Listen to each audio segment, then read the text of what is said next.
আমন্ত্রণ দুপুরের বাংলাদেশে। শুরুতেই জানিয়ে দেব শিরোনামগুলো। রোজার শুরুতেই কাঁচা বাজারে উত্তাপ, বেগুন, শসা আর লেবুর দাম চড়া, অস্বস্তি মুরগির দামেও। মন্ত্রী জানালেন সরবরাহ ঘাটতি নেই। আমাদের হাতে যে পরিমাণ সরবরাহ আছে সেই সরবরাহ বাজারে মূল্য স্থিতিশীল রাখার জন্য পর্যাপ্ত। অনিয়ম দুর্নীতির বিরুদ্ধে এবং জনগণের ভাগ্য উন্নয়নে কাজ করবে সরকার। রাজশাহীতে ভূমিমন্ত্রী। চট্টগ্রামে দ্রুত শুরু হবে বাণিজ্যিক রাজধানীর কার্যক্রম, আশাবাদ অর্থমন্ত্রীর। পোর্টের কার্যক্রমকে আরো উন্নততর করতে হবে, বিনিয়োগ বাড়াতে হবে, কর্মসংস্থান বাড়াতে হবে।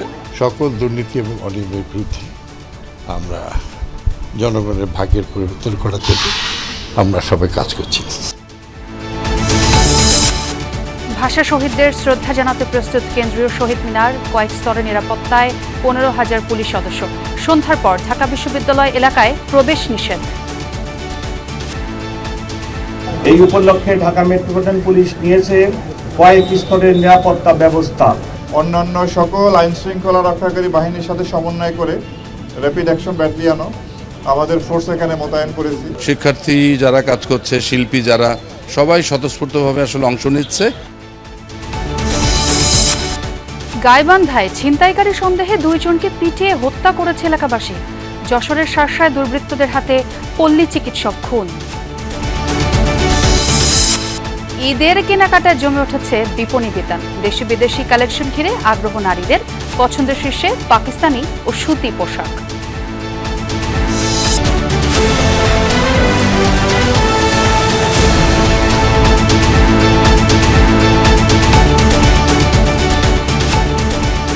এতক্ষণ দেখছিলেন শিরোনামগুলো। এছাড়াও দেশ বিদেশের আরও খবর নিয়ে দুপুরে বাংলাদেশে সবাইকে স্বাগত জানাচ্ছি। আমি ছোঁয়া খন্দকার। রমজানের রাজধানীর কাঁচা বাজারে কয়েকটি পণ্য চড়া দামে বিক্রি হচ্ছে। বাড়তি চাহিদা থাকায় বেগুন, শসা ও লেবুর দাম বেড়েছে কয়েক গুণ। 200 টাকার আশপাশে করলার কেজি। দোকানিদের অভিযোগ, পাইকারদের নিয়ন্ত্রণ করছে সিন্ডিকেট, যার প্রভাব পড়ছে খুচরা পর্যায়ে। তবে মাছের দামে হেরফের হয়নি। মাত্র দুদিনের ব্যবধানে কেজিতে 40 টাকা দাম বেড়েছে কাঁচামরিচের। বিক্রি হচ্ছে 180 টাকায়। 80 থেকে 90 টাকা কেজির বেগুন মিলছে মানভেদে 120 থেকে 140 টাকায়। ছোট লেবুর জন্য গুনতে হবে 60 টাকা হালি, আর বড় লেবুর দাম হাঁকাচ্ছে 100 থেকে 120 টাকা। 120 টাকা কেজির নিচে মিলছে না শসা। সবজির মধ্যে সবচেয়ে চড়া দামে কিনতে হচ্ছে করলা।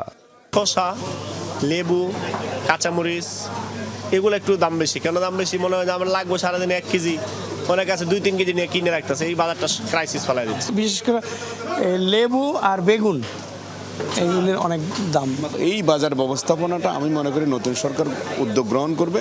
মানুষ স্বস্তি পাবে। যিনি উৎপাদন করে ওনার পয়সা উনি পাবে, যিনি ব্যবসা করে তার পয়সা উনি পাবে। সাধারণ জনগণ যাতে কমফোর্ট একটা জোনে থাকে, এ বিষয়ে কাজ করতে হবে। কাজ না করে শুধুমাত্র সময়ের দিকে যদি ছেড়ে দেয় তাহলে আলটিমেটলি মানুষ সুবিধাটা পাবে না। কিছুটা স্বস্তি আছে মাছের বাজারে। দামে তেমন একটা হেরফের নেই। বিক্রেতাদের অভিমত, চিংড়ি ছাড়া রোজায় মাছের চাহিদা হ্রাস পায়। 600 থেকে 800 টাকা কেজিতে মিলছে নদীর আইর বোয়াল। প্রতি কেজি চিংড়ির জন্য দিতে হবে 800 থেকে 1200 টাকা। 50 টাকা কমে আকারভেদে চাষের রুই কাতলা মিলছে 350 থেকে 400 টাকায়। দেশি মাছ যেগুলো সেগুলো মোটামুটি পুরো ক্ষমতার মধ্যে, খুব বেশি মনে হয় নাই আমার কাছে। মোটামুটি বোঝা যায় আর কি আগের মতোই আছে।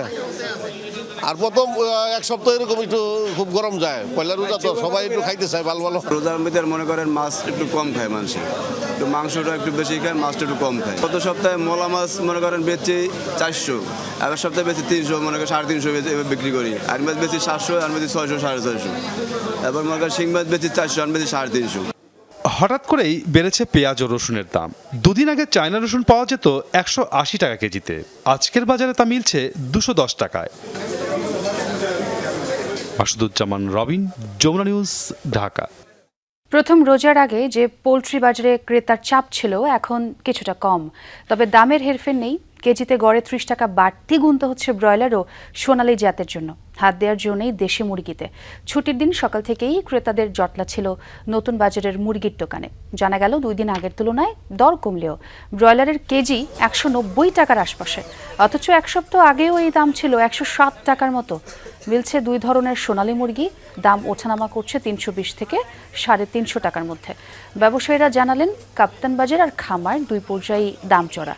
রমজানে বাড়তি চাহিদার সুযোগ নিচ্ছে অনেক অসাধু বিক্রেতাও, তবে দ্রুতই পরিস্থিতি স্বাভাবিক হবে। আমরা তো সীমিত আয়ের মানুষ, বুঝছেন না, কিন্তু এত দাম বেশি হয়ে যায় এটা তো সম্ভব হয় না, কিন্তু তারপরে কষ্ট করে খাইতে হইবে। কাপ্তান যেখানে মালটাল আছে এদিকে দাম বাড়তি পড়ছে, আমরা তো আন্না বেশি এরকম দাম বেশি ছিল। 250 মাল চাইছিলাম, আপনার মনে করেন 150 মাল দেওয়া গেছে এরকম আর কি। নিত্যপণ্যের যে পরিমাণ সরবরাহ আছে তা বাজার স্থিতিশীল রাখার জন্য পর্যাপ্ত, বলেছেন বাণিজ্যমন্ত্রী খন্দকার আব্দুল মুক্তাদির। সকালে সিলেট ওসমানী আন্তর্জাতিক বিমানবন্দরে সাংবাদিকদের সাথে কথা বলেন তিনি। মন্ত্রিত্ব পাবার পর প্রথম নিজ এলাকা পৌঁছালে তাকে ফুল দিয়ে বরণ করে নেন নেতাকর্মীরা। বাণিজ্যমন্ত্রী আরও বলেন, গত 5 মাস দেশে রপ্তানি প্রবৃদ্ধি ঋণাত্মক ছিল, সেখান থেকে উত্তরণই আগামী চ্যালেঞ্জ। আব্দুল মুক্তাদির জানান, রফতানি বাণিজ্য এখনও একটি পণ্যের ওপর নির্ভরশীল। অর্থনৈতিক উন্নয়নে রফতানি খাতে নতুন পণ্য সংযোজনের কোনো বিকল্প নেই মনে করেন বাণিজ্যমন্ত্রী। আমাদের হাতে যে পরিমাণ সরবরাহ আছে সেই সরবরাহ বাজারে মূল্য স্থিতিশীল রাখার জন্য পর্যাপ্ত, সুতরাং এটির জন্য কোনো শঙ্কার কারণ নাই। গত 4-5 মাসে আমাদের একটা ইনক্রিমেন্টাল নেগেটিভ গ্রোথ হচ্ছে রপ্তানি প্রবৃত্তি ঋণাত্মক, আর আমাদের রপ্তানির একটা মাত্র পণ্য 85% আমাদের পুরো রপ্তানি বাস্কেটে। এটি তো আমাদের জন্য চ্যালেঞ্জিং। ভূমি মন্ত্রণালয়ের অনিয়ম দুর্নীতির বিরুদ্ধে ব্যবস্থা নেওয়া হবে, কাজ হবে জনগণের ভাগ্য উন্নয়নে, একথা বলেছেন ভূমিমন্ত্রী মিজানুর রহমান মিনু। সকালে রাজশাহী সার্কিট হাউসে এক মত বিনিময় সভায় যোগ দেওয়ার আগে সাংবাদিকদের প্রশ্নের জবাবে মন্ত্রী কথা বলেন। পত্রপত্রিকায় ভূমি মন্ত্রণালয়ের দুর্নীতির রিপোর্ট দেখেছেন উল্লেখ করে বলেন, অতীতের সেই দুরবস্থায় ফেরার প্রশ্নই আসে না। এখন থেকে মন্ত্রণালয় পরিচালিত হবে সততা ও নিষ্ঠার সাথে। সভায় রাজশাহী 3 আসনের সংসদ সদস্য, বিভাগীয় কমিশনার, ডিআইজি সহ অন্য কর্মকর্তারাও উপস্থিত ছিলেন।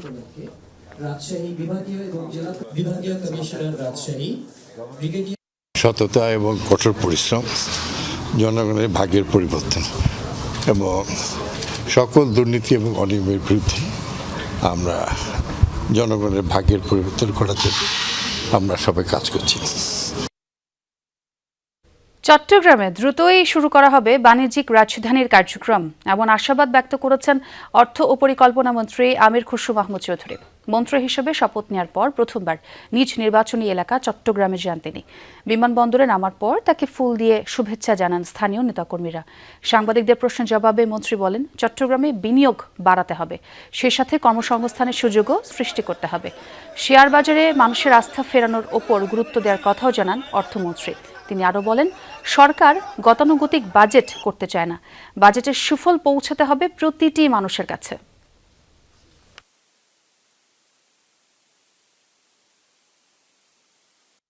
অনেকগুলি আমাদেরকে আইন কানুন পরিবর্তন করে শেয়ার বাজারের পরিবেশ সৃষ্টি করতে হবে, যাতে ভালো শেয়ার বাজারে আসে, ভালো কোম্পানিগুলো আসে এবং জনগণ সেখানে বিনিয়োগ করার একটা সুযোগ পাবে। সেটা হচ্ছে অত্যন্ত গুরুত্বপূর্ণ। দেশি ফান্ড, বিদেশি ফান্ড সবাইকে আকৃষ্ট করতে হবে এবং শেয়ার বাজারের উপর সবচেয়ে বড় কথা আস্থা সৃষ্টি করতে হবে। ভাষার জন্য প্রাণ দেয়া বীর শহীদদের শ্রদ্ধা জানাতে প্রস্তুত গোটা জাতি। 21শে ফেব্রুয়ারি এবং আন্তর্জাতিক মাতৃভাষা দিবস 2026 উপলক্ষে প্রস্তুত করা হয়েছে কেন্দ্রীয় শহীদ মিনার। চারুকলার 4 শতাধিক শিক্ষক শিক্ষার্থী নিরলসভাবে কাজ করছেন। শেষ মুহূর্তের প্রস্তুতিতে তারা ব্যস্ত। মূল বেদি পরিষ্কার পরিচ্ছন্ন করা থেকে শুরু করে আলপনা আঁকা সব মিলিয়ে উৎসব মুখর এক পরিবেশ।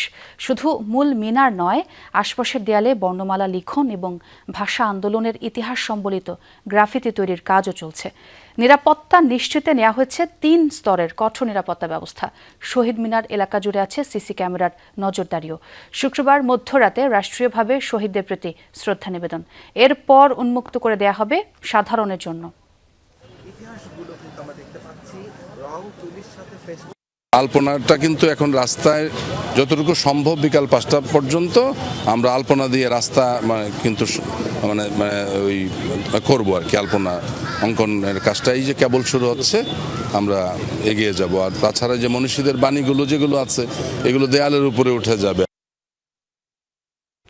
আন্তর্জাতিক মাতৃভাষা দিবস ঘিরে কোনো নিরাপত্তা শঙ্কা নেই জানিয়েছেন ডিএমপি কমিশনার শেখ মোহাম্মদ সাজ্জাদ আলী।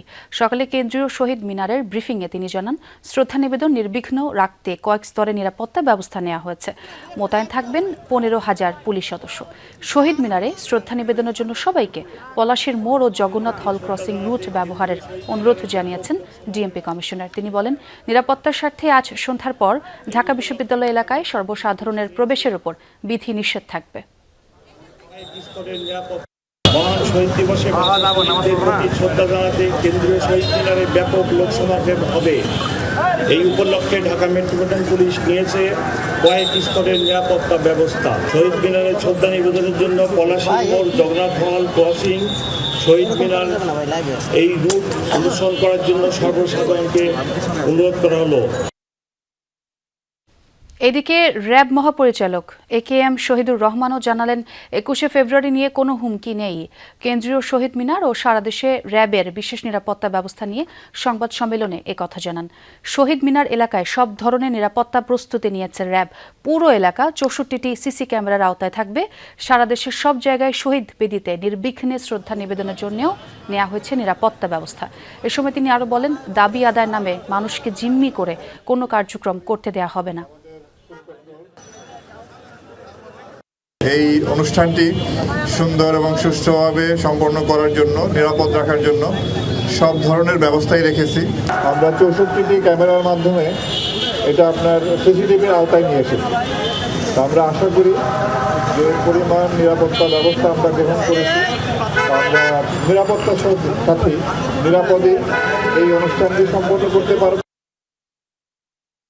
দর্শক, এই মুহূর্তে আমরা একটু কেন্দ্রীয় শহীদ মিনার থেকে ঘুরে আসতে চাই। সেখানে কেমন প্রস্তুতি হয়েছে সেই খবর একটু দেখব সরাসরি। আমার সহকর্মী রাব্বি সিদ্দিকীর সঙ্গেও কথা বলবো। রাব্বি, আমরা শুনছিলাম যে নিরাপত্তা ব্যবস্থা নিয়ে কোনো শঙ্কা নেই, ব্রিফিংও হয়েছে। একটু জানতে চাই, শেষ মুহূর্ত যেহেতু প্রস্তুতি কেমন দেখছেন এবং সেই সাথে সর্বসাধারণ যে শ্রদ্ধা নিবেদন করবে সেই ব্যাপারে একটু বিধিনিষেধ দেওয়া হয়েছে, এটা একটু বলবেন। শুরুতেই একটু আলপনার কাজ দেখাতে চাই আপনার মাধ্যমে, যমুনা টিভির দর্শকদেরকে দেখাতে চাই যে একেবারে শহীদ মিনারের পাশের যে সড়কটি, সেই সড়কে কিন্তু আলপনার কাজটি চলছে এবং চারুকলা অনুষদের শিক্ষার্থীরা, শিক্ষকরা এই কাজটি প্রতি বছরই করে থাকেন এবং এবারও তার ব্যতিক্রম নয়। আমরা দেখতে পাচ্ছি আলপনার কাজ, এটি আসলে সড়কের কাজ শেষ হলে কিন্তু আর দেয়ালের কিছু কাজ বাকি। আর এছাড়া কিন্তু অন্যান্য যে কাজ, মূল বেদির কাজ প্রায় শেষ হয়েছে। এখন পুরো বেদির কিন্তু নিরাপত্তাটি কিন্তু বেদির নিরাপত্তা এখন সেনাবাহিনীর সদস্যরা কিন্তু দায়িত্ব নিয়ে নিয়েছেন এবং সেখানে কিন্তু অন্য কাউকে কিন্তু সেখানে দাঁড়াতে দিচ্ছে না। আমরা দেখতে পাচ্ছি যে বেদির আশপাশের যে সড়ক এবং দেয়াল, সেখানে চারুকলার শিক্ষক এবং শিক্ষার্থীরা কিন্তু তারা সকাল থেকেই কিন্তু এই আলপনা কাজটি করছেন। এবারে যেহেতু নির্বাচিত সরকার এবং সেই নির্বাচিত সরকারের সময়ে একেবারে দায়িত্ব নেওয়ার পরপরই কিন্তু অমর 21শে ফেব্রুয়ারি শিক্ষকরা এবং শিক্ষার্থীরা বললেন যে তাদের ভিতরে একটা উচ্ছ্বাস কাজ করছে। গতবারও তারা উচ্ছ্বাসের সাথেই এই কাজগুলো করে থাকেন প্রতিবারই, কিন্তু আসলে এবার একটু ব্যতিক্রম। কারণ হচ্ছে যে যেহেতু নির্বাচিত সরকার, কোনো শঙ্কা নেই, ভয় নেই, এবার তারা নির্বিঘ্নেই নির্ভয়ে কিন্তু এই কাজটি করতে পারছেন এবং বেশ উচ্ছ্বাস দেখতে পাচ্ছি শিক্ষক এবং শিক্ষার্থীদের মধ্যে। আর একটি বিষয় যে ডিএমপি কমিশনার, র্যাবের মহাপরিচালক সহ আইনশৃঙ্খলা বাহিনীর ঊর্ধ্বতন কর্মকর্তারা কিন্তু পুরো এলাকা ভিজিট করেছেন এবং তারা বলছেন যে আসলে সর্বোচ্চ প্রস্তুত আছেন তারা, যে কোনো পরিস্থিতি যেন তারা মোকাবেলা করতে পারে সেই প্রস্তুতি তারা নিয়ে রেখেছেন। যদিও তারা বারবার কিন্তু দৃঢ় কণ্ঠে বা জোর দিয়েই বলছেন যে এবার এই অমর 21-এর উদযাপন ঘিরে কোনো ধরনের কোনো শঙ্কা বা থ্রেট নেই। অনেক ধন্যবাদ রাব্বি আপনাকে। গাইবান্ধার সাদুল্লাপুরে ছিনতাইকারী সন্দেহে 2 জনকে পিটিয়ে হত্যা করেছে এলাকাবাসী। ভোররাতে উপজেলার ইদিলপুর ইউনিয়নের মাদারহাট ব্রিজ এলাকায় এই ঘটনা ঘটে। পুলিশ জানায় ছিনতাইকারী সন্দেহে অজ্ঞাত পরিচয় 2 ব্যক্তিকে গণপিটুনি দেয় এলাকাবাসী। এতে ঘটনাস্থলেই তাদের মৃত্যু হয়। খবর পেয়ে মরদেহ উদ্ধার করে ময়নাতদন্তের জন্য সদর হাসপাতালে পাঠায় পুলিশ। ঘটনাস্থল থেকে একটি মোটরসাইকেল উদ্ধার করা হয়েছে। আর নিহতদের পরিচয় শনাক্তের কাজ চলমান জানিয়েছেন আইন শৃঙ্খলা বাহিনীর কর্মকর্তারা। 2 জন অজ্ঞাতনামা ছিনতাইকালে এলাকাবাসী তাদেরকে ধাওয়া দেয়। ধাওয়া দিয়ে পদ্ম মুজাহিদপুর প্রাথমিক বিদ্যালয়ের পাশে তাদেরকে ধরে হাতে নাতে ওখানে ধরে গণপিটুনি দেয়। এর ফলে ওখানে ঘটনাস্থলেই 2 জন ছিনতাইকারী মারা যায়। দর্শক, আমরা সরাসরি যুক্ত হব গাইবান্ধায়। বাকি আপডেটটা জানবো সহকর্মী জিলুর রহমান পলাশ সেই খবর রাখছেন। পলাশ, যেই 2 জন নিহত হয়েছেন তাদের পরিচয় কি পাওয়া গেল কিনা এবং পুলিশের বক্তব্যটা কি সেটা জানতে চাই। সোহার, নিহত 2 জনের পরিচয় এখন পর্যন্ত পাওয়া গিয়েছে, এমনটি কিন্তু আমাদেরকে সাদুল্লাপুর থানার ভারপ্রাপ্ত কর্মকর্তা ওসি আব্দুল আলিম জানিয়েছেন। তিনি যেটি জানিয়েছেন যে আমি কিছুক্ষণ আগে তার সঙ্গে কথা বলেছিলাম, তিনি যেটি বলছেন যে গ্রামবাসীর গণপিটুনিতে নিহত যে 2 ব্যক্তি তাদের পরিচয় পাওয়া গিয়েছে এবং তাদের নাম পরিচয় এখনও তিনি জানাতে পারেননি। তদন্তর কারণে আরও নিশ্চিত হওয়ার পরেই তিনি আসলে তাদের নাম পরিচয় জানাবেন। তবে এতটুকু আমাদেরকে বলে রেখেছেন যে নিহত 2 জনের বাড়ি পার্শ্ববর্তী পলাশবাড়ি উপজেলার সাতারপাড়া গ্রাম এলাকায় এবং তাদের যে পরিচয় রয়েছে সেই পরিচয়টি আত্মস্বজনের মাধ্যমে শনাক্তর পরেই তাদের আসলে পরিচয়টি আমাদের কাছে জানাবেন। এই ঘটনার পরেই নিহতর স্বজনদের সাথে কথা বলে তারা কিন্তু এই ঘটনায় একটি মামলা দায়ের করবেন, এমনটি কিন্তু থানার ওসি আমাদেরকে জানিয়েছেন। আর ঘটনা সম্পর্কে যদি আপনাকে একটু বলি যে এই ভোর রাত 4:30টার দিকে ঢাকা থেকে নাসিমা বেগম নামে এক নারী এবং তার স্বামী সহ আসলে ঢাকা থেকে আসছিলেন টুটিয়াপুকুর হয়ে। তারা যখন পথে বাড়িতে আসবেন সেই পথে আসার সময় কিন্তু এই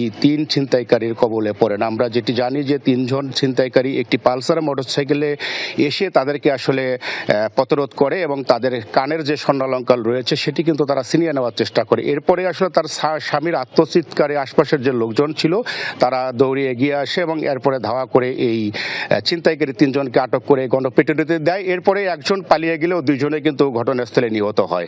এই পর্যন্ত তাদের লাশ উদ্ধার করে থানায় নিয়ে আসার পরে ময়নাতদন্তের জন্য মর্গে পাঠানো হয়েছে। সোয়ার, পলাশ, আপনাকে ধন্যবাদ।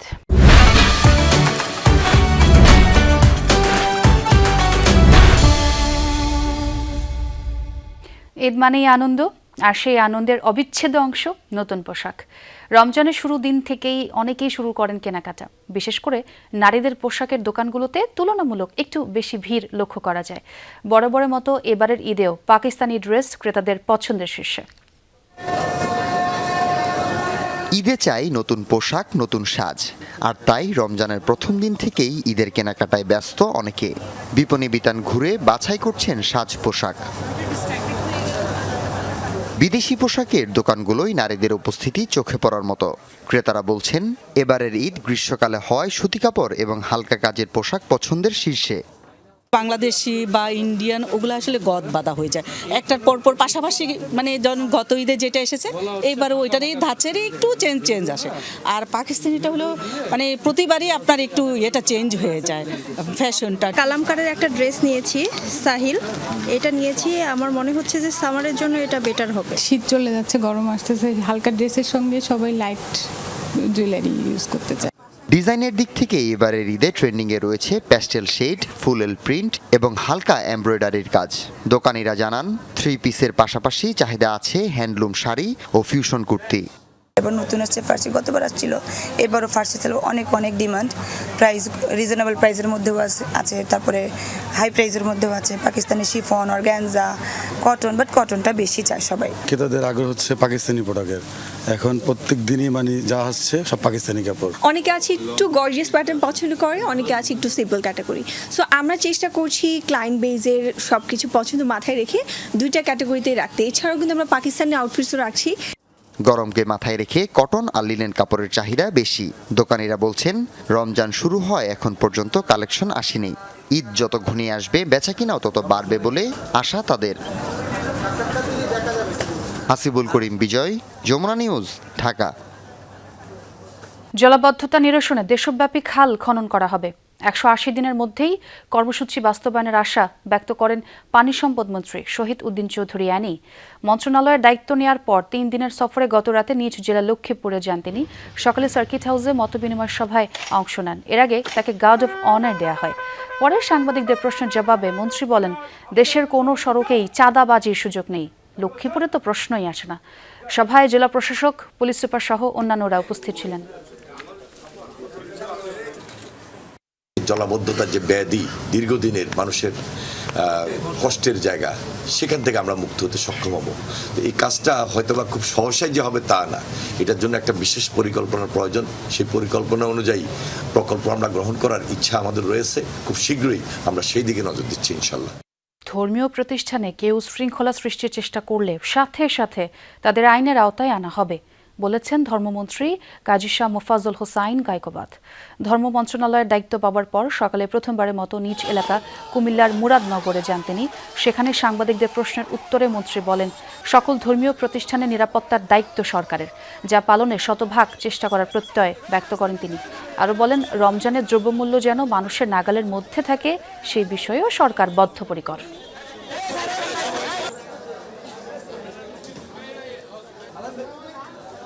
তাদের নিরাপত্তা বিধান করা আমাদের দায়িত্ব, আমাদের কর্তব্য।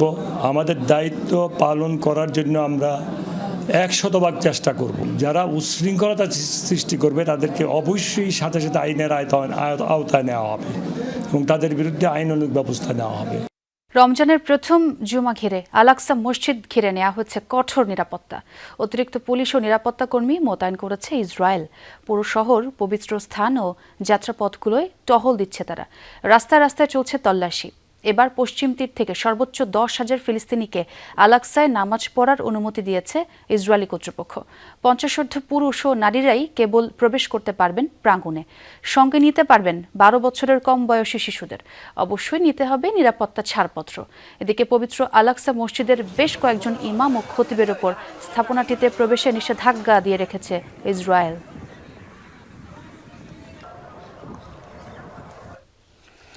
উত্তর কোরিয়ায় শুরু হয়েছে ক্ষমতাসীন ওয়ার্কার্স পার্টির নবম কংগ্রেস। 5 বছর পর হওয়া এই সম্মেলনেই নির্ধারিত হয় প্রতিরক্ষা, কূটনীতি ও অর্থনীতি সংক্রান্ত নীতিসমূহ। বৃহস্পতিবার রাজধানীতে শুরু হওয়া কংগ্রেসের নেতৃত্ব দিচ্ছেন সর্বোচ্চ নেতা কিম জং উন। পর্যবেক্ষকদের ধারণা, উচ্চ পর্যায়ের এই বৈঠক চলবে কয়েকদিন। দক্ষিণ কোরিয়ার সরকারি বার্তা সংস্থা জানিয়েছে, সিওল বা ওয়াশিংটনের উদ্দেশ্যে কিমের কোনো বার্তা আসে কিনা তা নজরে রাখা হচ্ছে। তবে উদ্বোধনী বক্তব্যে এই ইস্যুতে কোনো কথা বলেননি তিনি, বরং জোর দেন পিয়ংইয়ংয়ের অর্থনৈতিক উন্নয়নের দিকেই। ধারণা করা হচ্ছে এই কংগ্রেসেই আসতে পারে কিমের কিশোরী কন্যা কিম জু আয়ের সম্ভাব্য উত্তরসূরি হবার আনুষ্ঠানিক ঘোষণাটি।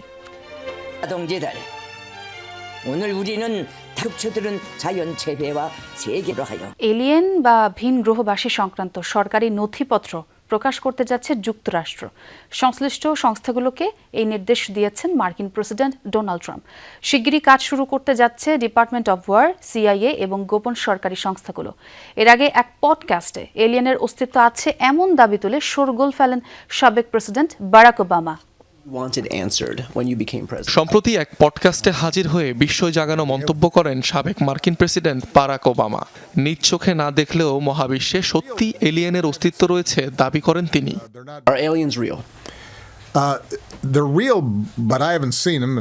অবশ্য ভিন গ্রহবাসী কোথায় রয়েছে কিংবা কবে নাগাদ পাওয়া গেছে অস্তিত্বের প্রমাণ তা নিয়ে কিছু বলতে দেখা যায়নি বারাক ওবামাকে। তার এমন মন্তব্যের পর রীতিমতো তোলপাড় শুরু হয় নেট দুনিয়ায়। ওবামার এ মন্তব্যে চটেছেন বর্তমান প্রেসিডেন্ট ডোনাল্ড ট্রাম্প। পূর্বসূরির বিরুদ্ধে গোপন তথ্য ফাঁসের অভিযোগ তুলেছেন তিনি। অবশ্য নিজেও এ ব্যাপারে বিস্তারিত কিছু বলেননি। আসলে সে গোপন তথ্য ফাঁস করেছে, তার এটা করার কথা নয়। এলিয়েন সত্য কিনা তা আমি জানি না, কিন্তু সে জনগণকে গোপন তথ্য দিয়েছে, যা বড় ভুল। অনেকে বললেও আমি কখনোই ভিন গ্রহবাসীর ব্যাপারে কথা বলিনি। অনেকেই এটা বিশ্বাস করে। বৃহস্পতিবারই এলিয়েন সংক্রান্ত যুক্তরাষ্ট্রের সকল সরকারি নথি প্রকাশের নির্দেশ দেন ডোনাল্ড ট্রাম্প। সোশ্যাল হ্যান্ডেলে দেওয়া পোস্টে ডিপার্টমেন্ট অফ ওয়ার সহ গোয়েন্দা বিভাগ ও অন্যান্য সংস্থাগুলোকে কাজ শুরু করার নির্দেশ দেন তিনি। জানান, জনসাধারণের তুমুল আগ্রহের প্রেক্ষিতেই নিয়েছেন এই সিদ্ধান্ত। অবশ্য 2024 সালের পেন্টাগনের এক প্রতিবেদন বলছে দ্বিতীয় বিশ্বযুদ্ধ পরবর্তী সময়ের পর থেকে বহির্জাগতিক কোনো প্রাণের সন্ধান পায়নি মার্কিন সরকারি তদন্তগুলো। অনিক রহমান, যমুনা নিউজ। ব্রিটেনের রাজা চার্লসের ভাই অ্যান্ড্রু মাউন্টব্যাটেনের গ্রেফতারের ঘটনায় দুঃখ প্রকাশ করেছেন মার্কিন প্রেসিডেন্ট ডোনাল্ড ট্রাম্প। ঘটনাটিকে লজ্জাজনক বলে আখ্যা দেন তিনি।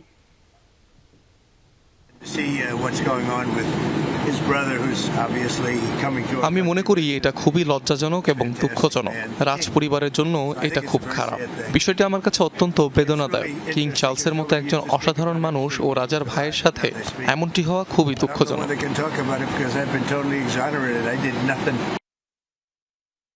আবারও দেশের খবরে আসতে চাই। স্বাস্থ্য মন্ত্রণালয়কে সম্পূর্ণ স্বচ্ছ একটি মন্ত্রণালয় হিসেবে রূপান্তরের চেষ্টা চলছে। সমূলে উৎপাদন করা হবে দুর্নীতি আর অনিয়ম, এমনটাই বলেছেন স্বাস্থ্যমন্ত্রী সর্দার সাখাওয়াত হোসেন বকুল। সকালে নিজ নির্বাচনী এলাকা নরসিংদীর মনোহরদীতে সর্বসাধারণের সাথে মত বিনিময় করেন তিনি। এ সময় স্বাস্থ্যমন্ত্রী বলেন, চিকিৎসা সেবা জনগণের দোরগোড়ায় পৌঁছে দেওয়া হবে, আর যেন কোনো রোগী বা তাদের স্বজনকে ডাক্তারদের পেছনে ঘুরতে না হয় সেই ব্যবস্থাই করা হবে। তিনি আরও বলেন, যারা বিএনপিকে ভোট দিয়েছে তাদের প্রতি দলের দায়বদ্ধতা রয়েছে, তবে যারা দেয়নি তাদের প্রতি কোনো বিদ্বেষ নেই।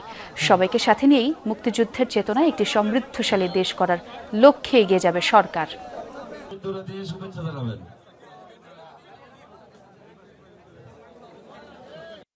দুর্নীতিমুক্ত ভাবে মন্ত্রণালয়কে গড়ে তোলা এবং সিন্ডিকেট মুক্ত একটি স্বাস্থ্য মন্ত্রণালয় গড়ে তোলা আমাদের প্রধান লক্ষ্য, এবং এর মাধ্যমে জনগণের গোড় দৌড়ে আমরা যে সেবাটা, চিকিৎসা সেবা আমরা পৌঁছে দেওয়া বদ্ধপরিকর।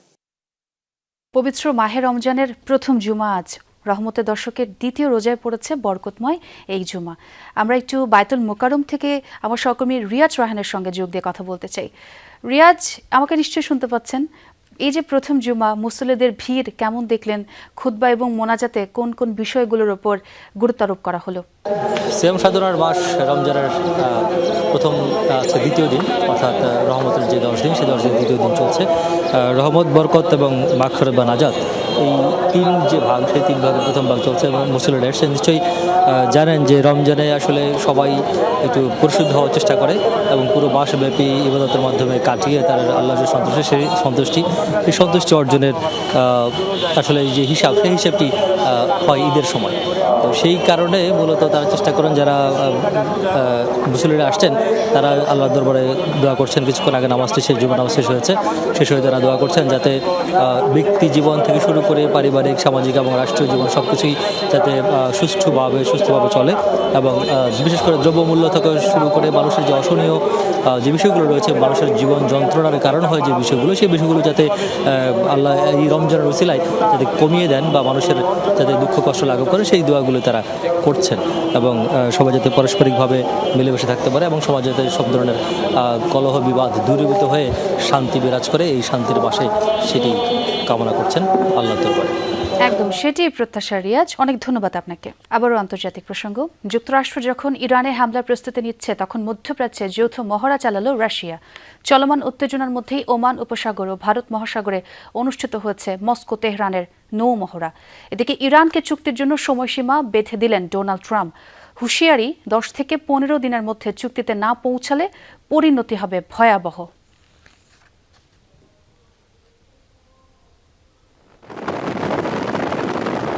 জলপথে শত্রু মোকাবেলায় চলছে রণপ্রস্তুতি। যুদ্ধজাহাজ থেকে হামলা ঠেকাতে রুশ ও ইরানি নৌবাহিনীর এই অনুশীলন। ট্রাম্প প্রশাসন যখন পারমাণবিক চুক্তির জন্য তেহরানকে হুমকি ধামকি দিচ্ছে, সে সময় মিত্রের সাথে মহড়ায় অংশ নিল মস্কো। ওমান উপসাগর এবং ভারত মহাসাগরে সামরিক এই অনুশীলনে অংশ নিয়েছে দুদেশের সেনারা। এর আগে বৃহস্পতিবার ইরানের বন্দর আব্বাসে পৌঁছায় রুশ যুদ্ধজাহাজ স্ট্রয়কি। প্রতিরক্ষা কূটনীতির অংশ হিসেবে নিয়মিত মহড়া পরিচালনা করে ইরানি নৌবাহিনী। এর মধ্যে রয়েছে দক্ষিণ আফ্রিকার ব্রিক্স জোটের নৌ মহড়া, ভারতের বিশাখাপত্তনমের মহড়া, রাশিয়ার সাথে যৌথ মহড়াও আমাদের নিয়মিত পরিকল্পনার অংশ। এদিকে ইরানকে সর্বোচ্চ 15 দিন সময় বেঁধে দিয়েছেন মার্কিন প্রেসিডেন্ট। এর মধ্যে চুক্তিতে না পৌঁছালে ভয়াবহ পরিণতি ভোগের হুঁশিয়ারি তার। ট্রাম্প বলেন, মধ্যপ্রাচ্যকে স্থিতিশীল রাখতে যে কোনো মূল্যে তেহরানকে পারমাণবিক অস্ত্রের মালিক হওয়া থেকে বিরত রাখবে ওয়াশিংটন। হয় তারা স্বেচ্ছায় চুক্তি করবে, নয়তো আমরা যে কোনোভাবে এটি আদায় করব। তাদেরকে 10 দিন সর্বোচ্চ 15 দিন সময় দেওয়া হবে। এর মধ্যে চুক্তি না হলে পরিণতি হবে তাদের জন্য খুবই দুর্ভাগ্যজনক। এর আগে টানা 2 দিন হরমুজ প্রণালী বন্ধ রেখে মহড়া চালায় ইরান। অন্যদিকে যুক্তরাষ্ট্র সামরিক উপস্থিতি ব্যাপক হারে বাড়িয়ে চলেছে ইরানের আশপাশে। মোস্তফা মাহমুদ, যমুনা নিউজ। অপেক্ষা কেবল ওয়াশিংটনের সবুজ সংকেতের, তা মিললেই ইরানে হামলা চালাতে প্রস্তুত ইসরায়েল। এই খবর জানিয়েছে ইসরায়েলের সরকারি সম্প্রচার সংস্থা কান। তেল আবিবের হুমকি, মার্কিন অনুমতি এলেই তেহরানের ব্যালিস্টিক মিসাইল ধ্বংসে কাজ শুরু করবে তারা। এদিকে বিবৃতিতে ইসরায়েলের প্রধানমন্ত্রী বেনিয়ামিন নেতানিয়াহু আগাম হুঁশিয়ারি দিয়ে বলেছেন, তাদের ভূখণ্ডে কোনো আঘাত এলে মিলবে কড়া জবাব। বৈচিত্র্যময়তা, নিখুঁত লক্ষ্যভেদ ও অত্যাধুনিক দেশীয় প্রযুক্তির কারণে ইরানের ব্যালিস্টিক ক্ষেপণাস্ত্র ব্যবস্থা বিশ্বজুড়ে অপার এক বিস্ময়ের নাম। যুদ্ধের ময়দানে যে কোনো প্রতিপক্ষের ঘুম হারামের জন্য অনবদ্য এই মিসাইল সিরিজ। তাই চলমান উত্তেজনার মাঝে তেহরানের এই বিশাল অস্ত্রভান্ডার নিয়েই বেশি শঙ্কিত ওয়াশিংটন। তবে হুমকি শুধু মার্কিনীদের কাছ থেকে নয়, আছে তার একান্ত মিত্র ইসরায়েলের তরফেও। জায়ানবাদীদের ঘোষণা, মার্কিন অনুমতি মিললেই ইরানের ব্যালিস্টিক মিসাইল সিস্টেম ধ্বংসের কাজে নেমে পড়বে তারা। তেল আবিবের নিরাপত্তা সংস্থার সাম্প্রতিক রিপোর্ট বলছে, ওয়াশিংটন ও তেহরানের আলোচনার পর আরও বেড়েছে মার্কিন হামলার শঙ্কা। ইসরায়েলি গণমাধ্যম হারেটস জানিয়েছে, গেল মঙ্গলবার জেনেভায় দুদেশের আলোচনার পরও বেশ কিছু বিষয় অমীমাংসিত রয়ে গেছে। বিশেষ করে ইরানের ইউরেনিয়াম সমৃদ্ধিকরণ ইস্যুতে এখনো হয়নি কোনো সমঝোতা। এদিকে ইরানে আক্রমণের হুমকি ধামকি দিয়ে বেড়ালেও তেহরানের হামলার শঙ্কায় খোদ তেল আবিব। ইসরায়েলের প্রধানমন্ত্রী বেনিয়ামিন নেতানিয়াহু এক ভাষণে আগাম হুঁশিয়ারি দিয়ে বলেছেন, তাদের ওপর কোনো ধরনের হামলা এলে ভয়াবহ পরিণতি দেখবে খামেনি প্রশাসন। মহান মিত্র যুক্তরাষ্ট্রের সাথে ঘনিষ্ঠভাবে কাজ করছি আমরা। প্রেসিডেন্ট ট্রাম্পকে স্পষ্টভাবে বলেছি যে ইরানের সাথে আলোচনার সময় ইসরায়েলের স্বার্থকে অবশ্যই মাথায় রাখা উচিত। আমরা যে কোনো পরিস্থিতির জন্য প্রস্তুত এবং এটা নিশ্চিত যে আয়াতুল্লাহরা যদি ভুলেও আমাদের ওপর হামলা চালায় তাহলে এমন জবাব পাবে যা তারা কল্পনাও করতে পারছে না। ইসরায়েলের নিরাপত্তা সংস্থাগুলো মনে করছে, আলোচনার মাধ্যমে কোনো সমাধান না এলে দ্রুতই ইরানি ভূখণ্ডে হামলার নির্দেশ আসতে পারে ট্রাম্প প্রশাসনের পক্ষ থেকে, আর এতে সরাসরি অংশ নিতে পারে নেতানিয়াহু বাহিনীও। রেজবানা সাইমা, যমুনা নিউজ। বিশ্বকাপে দুর্দান্ত গতিতে ছুটছে জিম্বাবুয়ে। 3 ম্যাচে 3টি জয়, যার মধ্যে 2টি অস্ট্রেলিয়া আর শ্রীলঙ্কার বিপক্ষে। এই জিম্বাবুয়ের মাঝে দেখা মিলছে অ্যান্ডি ফ্লাওয়ার, নীল জনসন, হিট স্ট্রিকদের ঝলক। হঠাৎ জিম্বাবুয়ে দলের এই পরিবর্তন কিভাবে হলো? কলম্বোতে সেই উত্তর খোঁজার চেষ্টা করেছেন সহকর্মী হাসানুর রহমান।